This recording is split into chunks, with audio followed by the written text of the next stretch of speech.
Welcome to Last Word. I'm David Jenkins. He's Chris Post. And Chris, yes, sir. Got some parity going on. We talked about it before the season. We're going to have some parity. We got some parity now in the SEMO North.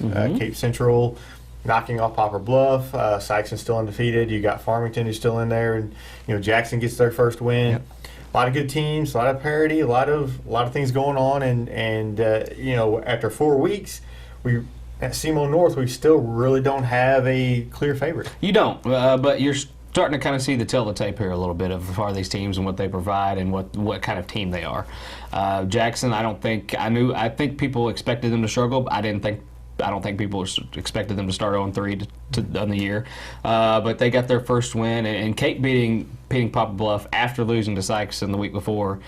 That tells me Cape's not dead. That tells me Cape's kind of not saying that Poplar Bluff was just a huge, big win for them, but because Poplar Bluff, I don't think they were as good as maybe people thought they were, to be honest with you. But I think Cape, they kind of woke up and decided to kind of. That was I liked seeing Cape kind of respond that way to kind of handily. That game was sort of never in doubt, to be honest with you. Just kind of following along. I just kind of got the feel that Cape kind of was handling that game. Yeah, the second half they just took over. Yeah, but Sikeston, I'm just still so impressed with the way they're just come prepared every single week, and just the way that they their defense I think has been underrated for a while now, and it's just because they know what to do and how to do it.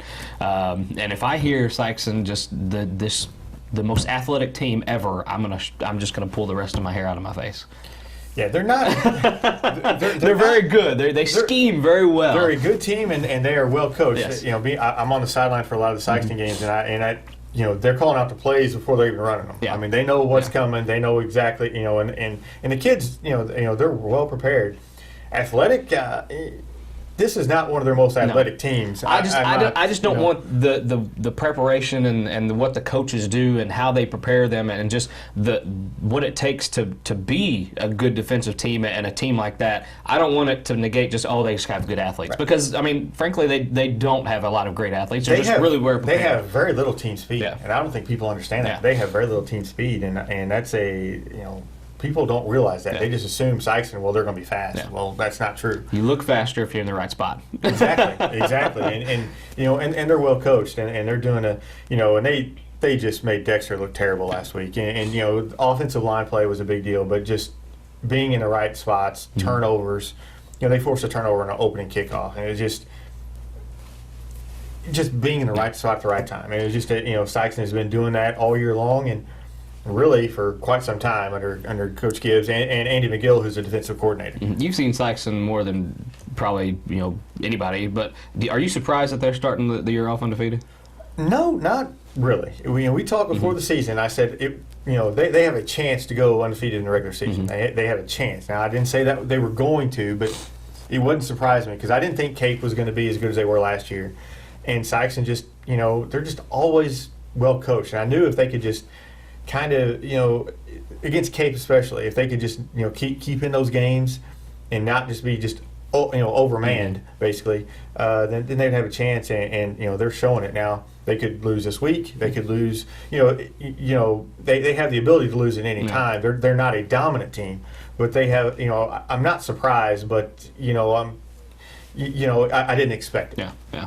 Speaking of kind of domination, Hayti just kind of took it to East Prairie. They took them to the woodshed and said, yeah, this is how it's going to be. And I was very impressed with Hayti and what I saw. This is the second time I've seen them this season. They have a very good quarterback. They have a very good running back. And they have a very good receiver / anything else you want him to be in Dayon Moore. Oh, yeah. He's very good on defense. Safety. Yes, safety. He's one of those guys where you're like, oh, here he comes with a big hit, and he will lay it on you. But they have a very good I think they have a very good front line. I mean, as far as that goes, they took it to East Prairie. East Prairie was just completely outmanned when it came to the speed, and they just outside, and just ran all over them that game.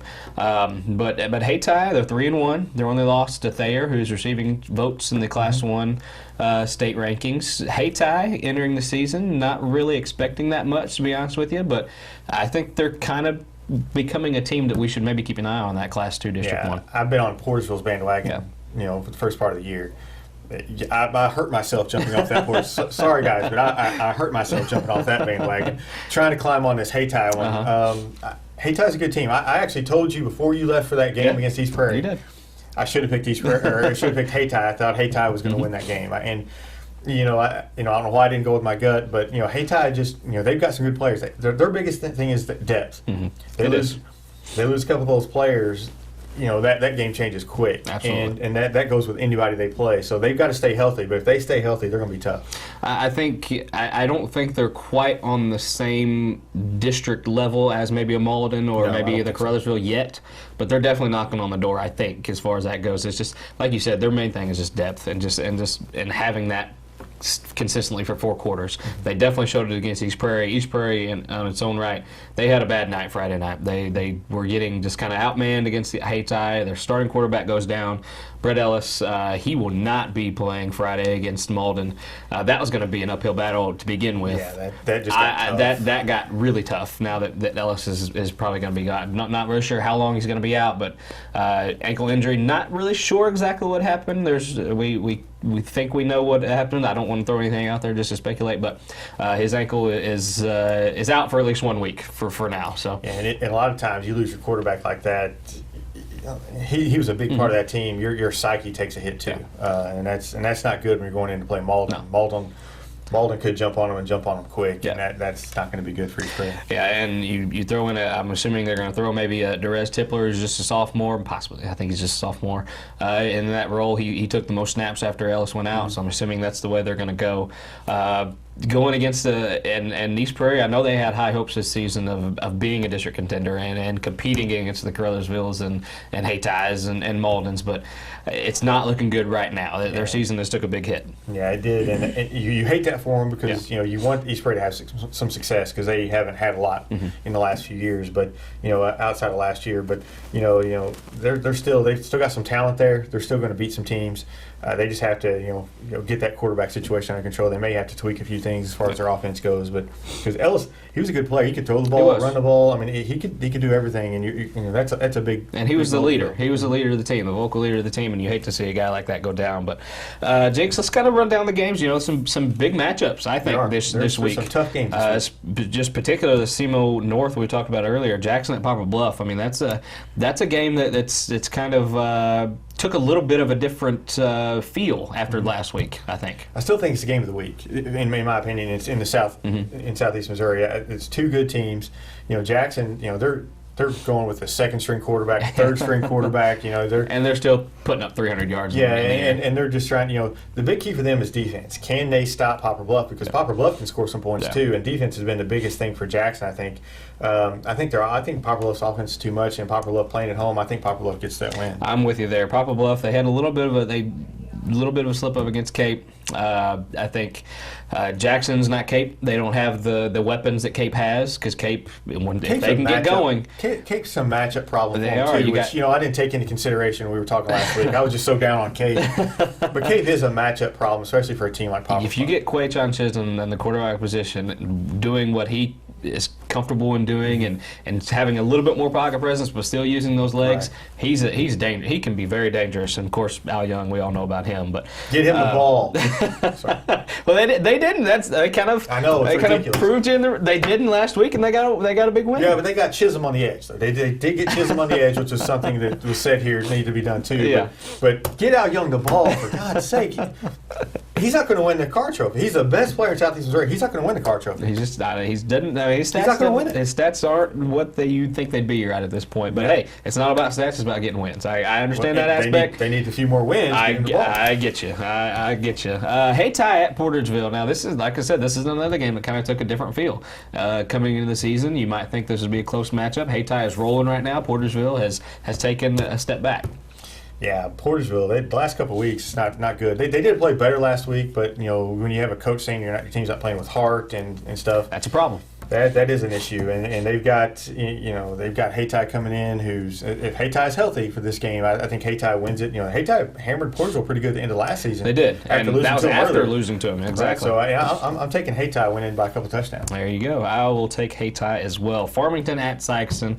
I'm taking Sikeston in this one. Sikeston is definitely, like I said, we've hit on all the key parts. Their defense is rolling. Their offensive line and a lot of those guys play both ways. Their offensive and defensive lines have been dominant in these games so far, and I have no reason to suspect that's going to be any different this time around. I think it'll be a closer game than what some people think, but Farmington's given up 79 points last two games. Sikeston's going to be able to score on them. I don't think Farmington can score enough to beat Sikeston. I think Sikeston wins. Now, Farmington is a little bit different team. They don't line up and spread it and throw it all the time like they used to. But they still have a pretty good offense. You've seen Farmington last year. What do we expect from Farmington? They're gonna mix it up. They're gonna throw and pass. That Buzenbark is their quarterback. Say that 5 times fast, but he's a pretty good quarterback, and he can get the ball around. And he's going to run it some. He's going to throw it some.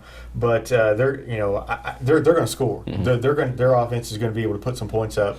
But I don't think they can put enough. Sikeston has a good defense, like we talked about. They're going to be able to stop them enough to I think for Sikeston to get the win. But I think it's going to be closer than what people think. I'm thinking about a touchdown game. Gotcha. Like I said, I'm taking Sikeston as well. Kennett at Greene County Tech. Now, a lot of people don't know about Greene County Tech, me being one of them. But Kennett, I mean, they're rolling right now. Edward Wilson is doing his thing. He's leading this team and scoring just tons of touchdowns. The Carr Trophy winner. For right now, I think he's the front runner. He's my front runner. He's got to be. Absolutely. He has had a fantastic season. Greene County Tech, though, they hammered Kennett last year.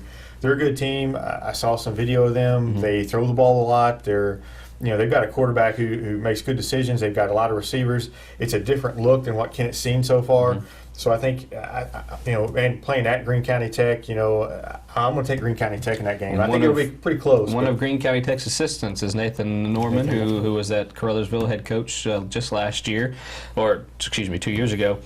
So he knows about Kennett. I'm sure he's got some information. I'm still going to take Kennett. I think I know I'll probably just rely on Edward Wilson to kind of take over games, probably a little bit more than I should. But I think he's that good. He can go out and win games like this. He can definitely win games, but I just think that I think Greene County Tech's going to have too much.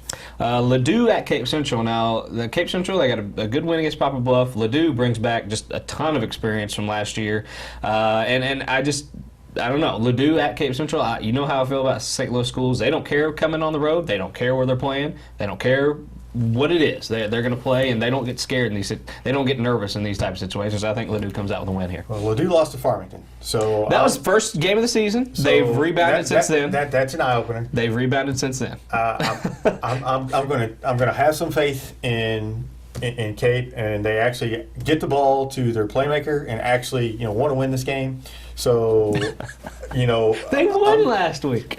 Yeah, but they I agree with you. I agree with you. Get the ball to Al Young, you might have a couple more wins if you're Cape Central. Get the ball to Al Young and win this game. I agree. I think that just they win the Sikeston game if they go with them. That's just me. But anyway, Caruthersville at Dexter. Dexter did not look very well against Sikeston. Sikeston can tend to do that to teams, just not really look well. Caruthersville at Dexter. You saw Dexter. What do you think is going to happen? That was not a pleasant for a Dexter grad. Honestly, that game was no emotion for either team. Ethan Stevens is a heck of a player. He's tough to stop. Caruthersville has a quarterback who's the same way. There's going to be two mirror teams. I think it's going to be a close game. I really think Caruthersville-Dexter is going to be a close game. I think because Caruthersville's played a couple close games this year, they're going to be more prepared than Dexter, who's not really played a close game. So I'm going to take Caruthersville by 1 point. Dexter misses a 2-point conversion at the end. Now that's being specific on your prediction. Now this game, correct me if I'm wrong, has traditionally been sort of close, to be honest with you. I mean, in the past they've had some good games. There's been a lot of times where Caruthersville has been thought to just kind of roll, but Dexter kind of hangs in and makes it a game. But I'm taking Caruthersville in that one, by the way. Scott City at Chaffee. Now this is a rivalry game that just spans the test of time. You can throw the records out the window. That's right, and I'm serious. You really can't do that with this team. Seriously, they do not like each other. Chaffee has proven they're not the same team as last year. They've gotten a few wins under the belt so far. Scott City, they're not maybe the team. I thought that they would take a little bit of a step up this year.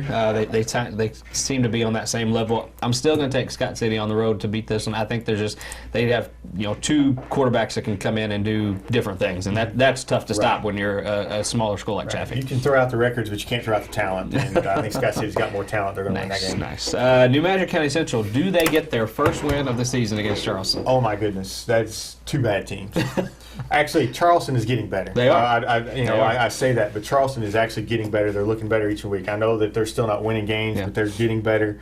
They are so much better this year than they were last year, and I think that will continue. New Madrid has just looked terrible. With that said, I think New Madrid wins in a close one, but come on, Charleston, pull this one out. A little bit of an upset alert here. A little bit of an upset. I'm right with you. I'm thinking Charleston can pull this off. Charleston, come on, pull this off. You can pull it off, but I'm still going New Madrid. Yeah, we got to go New Madrid. But just saying. I think we've already established Malden's going to beat East Prairie this week. Hayti over Portageville.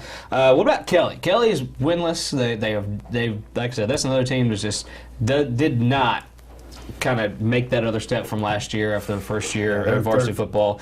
They're at Central, which is Central Panthers. Tell us a little about Arnold. They're a homeschool team. They're a bunch of homeschool kids who kind of get together. I don't think they're necessarily a Misha team. I think they're just a team that Misha teams can play them. They have like a 5-game schedule. I think they play 5 Misha schools. They're not very good. They've just been getting hammered. If Kelly's going to win a game, it's going to be this one. Yeah, and so I'll say Kelly. This may be Kelly's only win this year. I said I wasn't going to pick them, but hey, let's go Kelly. Kennett over Green. I got Kennett over Green County Tech. Afton at Perryville. Who you got, Jinx? Afton. I'm taking Afton. St. Vincent at Freeburg, Illinois. Freeburg. The midgets. Go midgets. If I leave here tomorrow. No. Freeburg, baby. All right. There's our picks. Let's go. Football. We'll see you guys next week on The Last Word.